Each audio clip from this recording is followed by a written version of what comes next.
जय जलाराम बापा। नमस्कार साथियों, मैं हूं दिनेश ठक्कर बापा और आप देख रहे हैं AM/PM टाइम्स। साथियों, आप सभी से निवेदन है कि कृपया कर इस चैनल को सब्सक्राइब कर लेवें। जो साथी आज पहली बार पधारे हैं उनसे भी मेरा आग्रह है कि वे भी इसे सब्सक्राइब कर लेवें। इसके अलावा बेल आइकन को भी दबाना ना भूलें ताकि नोटिफिकेशन का लाभ नियमित रूप से प्राप्त होता रहे।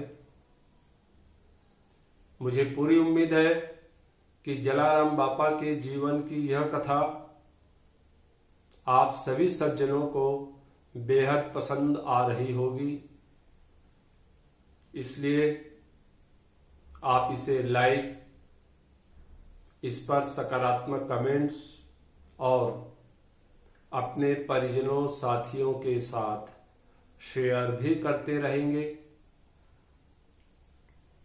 तो साथियों, प्रारंभ करते हैं जलाराम बापा के जीवन की कथा का 18वां अध्याय। जलाराम बापा दीन दुखियों, भिक्षुकों, संत महात्माओं की सेवा करते हुए सदाव्रत अन्नदान अभियान और प्रभु भक्ति में इतने व्यस्त हुए कि उन्हें समय बीतने का अब आभास भी नहीं होता।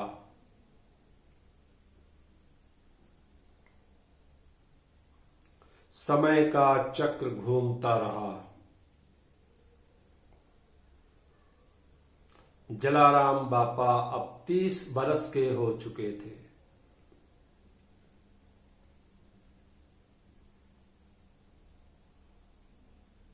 उम्र के इस पड़ाव में उनका सेवा भावी और धार्मिक व्यक्तित्व अत्यंत परिपक्व हो गया था। गृहस्थ जीवन का निर्वाह केवल बाहरी और सामाजिक आवरण मात्र था। भीतर का सच तो यह था कि जलाराम बापा और उनकी पत्नी वीरबाई दोनों ने ही सांसारिक मौज मस्ती, मोह माया, लोभ, मान अपमान आदि से परे होकर निस्वार्थ सेवा और भक्ति को ही अपने जीवन का मुख्य लक्ष्य बना लिया था। जलाराम बापा के समस्त सेवा कार्यों में पत्नी वीरबाई का प्रत्यक्ष अप्रत्यक्ष सहयोग लोगों के लिए प्रेरणादायक भी था। उनकी प्रभु भक्ति में वे सदैव सहायक होती। वीरबाई अपने पति को प्रभु तुल्य मानकर उनके हर आदेश और इच्छा का सम्मान करते हुए उसे तत्काल पूर्ण करती। जलाराम बापा के अनुयायी और गांववासी वीरबाई को गृह देवी मानकर उनका आदर सम्मान करते। जलाराम बापा के सदाव्रत अन्नदान कार्य की वे प्रमुख प्रभारी थी।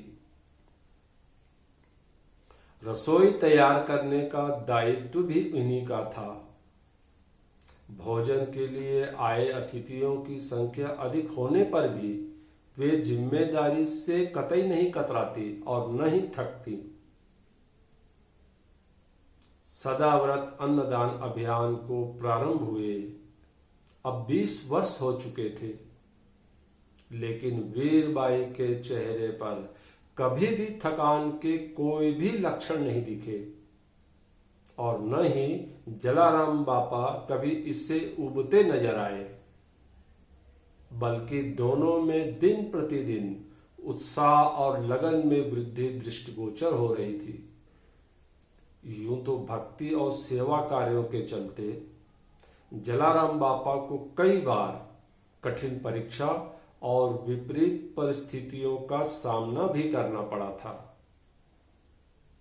किंतु लक्ष्य के पक्के होने के कारण वे हर कसौटी पर खरे उतरे थे। लेकिन आज तो मामला ही कुछ हटकर था। धर्म संकट की यह विषम और अप्रत्याशित परिस्थिति किसी और ने नहीं बल्कि घर आए एक वृद्ध महात्मा ने उत्पन्न कर दी थी। दरअसल हुआ यूं,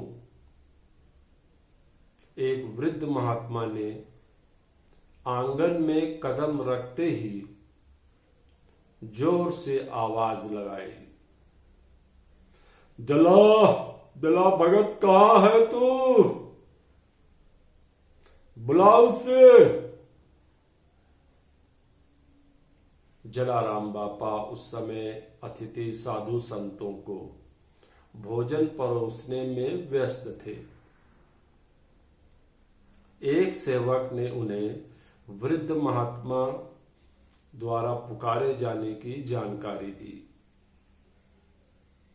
जलाराम बापा तत्काल उस वृद्ध महात्मा के पास पहुंच गए। उन्होंने पहले उनके चरण स्पर्श किए, फिर दोनों हाथ जोड़कर उनसे निवेदन किया, बाबा जी पधारिए, आइए मैं आपके हाथ धुला देता हूं, तत्पश्चात आप भोजन ग्रहण कीजिएगा। फिर उस वृद्ध महात्मा ने व्यंग्यात्मक लहजे में कहा, बच्चा अच्छा तू है भगत जला, सुना है आजकल बहुत बड़ा भगत बन गया है तू। जलाराम बापा ने विनम्रता पूर्वक उत्तर दिया, ऐसा नहीं है बाबा जी, मैं तो प्रभु श्री राम और आप लोगों का तुच्छ सेवक मात्र हूं। वृद्ध महात्मा ने जलाराम बापा से असंतुष्ट होकर कहा, बच्चा तू मुझसे कुछ मत छिपा, मैं तेरे बारे में सब जानता हूं। फिर उन्होंने जलाराम बापा को आशीर्वाद देते हुए कहा, प्रसन्न रहो बच्चा, प्रसन्न रहो, ईश्वर तेरा कल्याण करे। जलाराम बापा ने वृद्ध महात्मा को सम्मान पूर्वक आसन पर बैठाया और कहा, बाबा जी मैं यहीं आपके हाथ धोने के लिए पानी ले आता हूं, तत्पश्चात आप भोजन ग्रहण कीजिएगा। लेकिन उस वृद्ध महात्मा ने हठपूर्वक प्रत्युत्तर दिया, बच्चा मैं भोजन तो क्या अन्न का एक दाना भी ग्रहण नहीं करूंगा। जलाराम बापा यह सुनकर दुखी हो गए।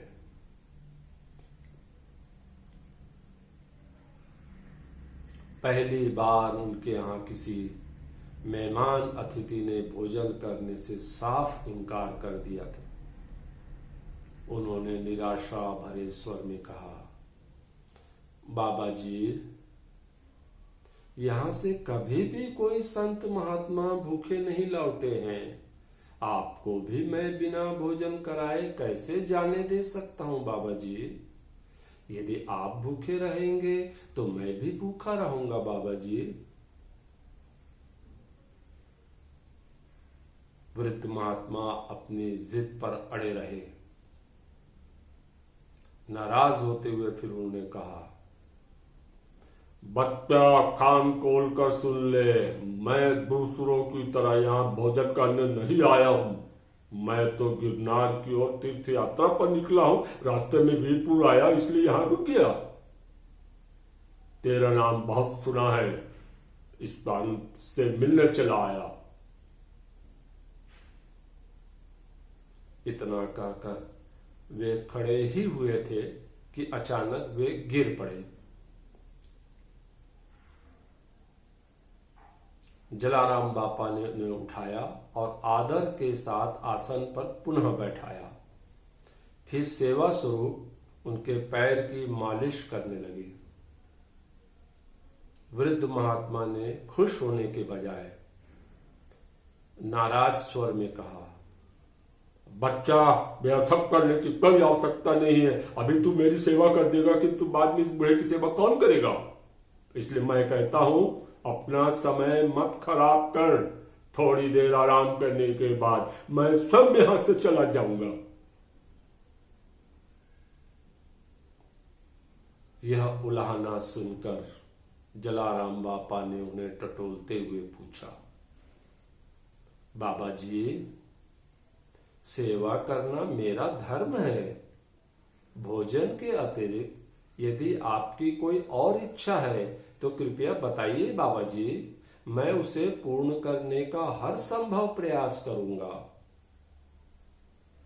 वृद्ध महात्मा क्षण भर शांत रहने के बाद गंभीर होकर बोले,